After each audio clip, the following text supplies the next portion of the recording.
So we're going to give the muscle an entire experience in all three dimensions. Now, you could use a wall or maybe even in a door frame would be a good idea for this movement, because trying to do this without holding on at times may cause the muscles in your body to actually contract so that you don't fall down. And what we're trying to do is somewhat relax and open up the tissue. So it's almost counterproductive to try and really balance yourself without holding on. Simply by touching the wall and adding that little bit of stability will allow the central nervous system to understand, okay, I'm not falling over, I can relax just a little bit more.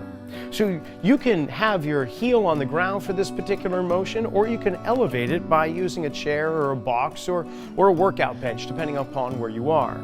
Now, the leg that is elevated is the one we'll be focusing our attention on. The foot itself wants to flex upward by bending into the ankle, not so much by pulling the toe back as far as you can, but getting some motion in the ankle. Feel how that extends the knee, straightens it, if you will.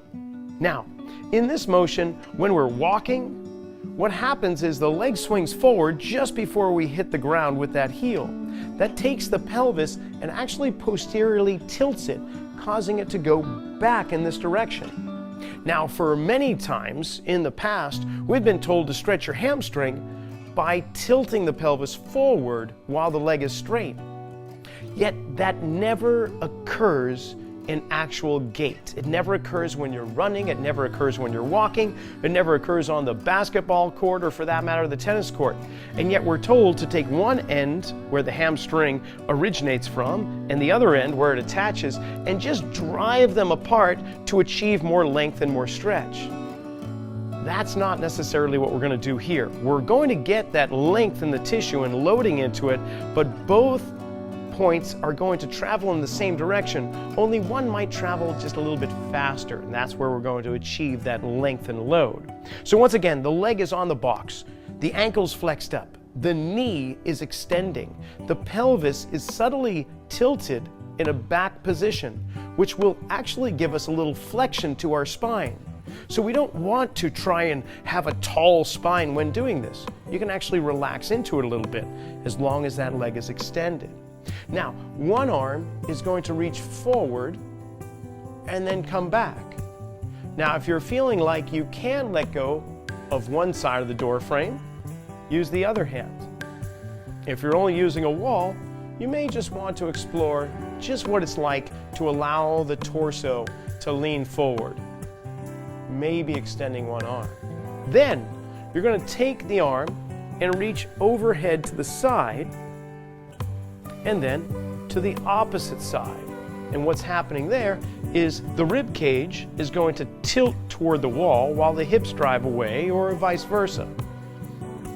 That is going to give us length in different areas, the hamstring. Now, if you've got shoulder issues and we're just focusing on the hamstring, by all means, don't use the arms, just use the hips to drive back and forth.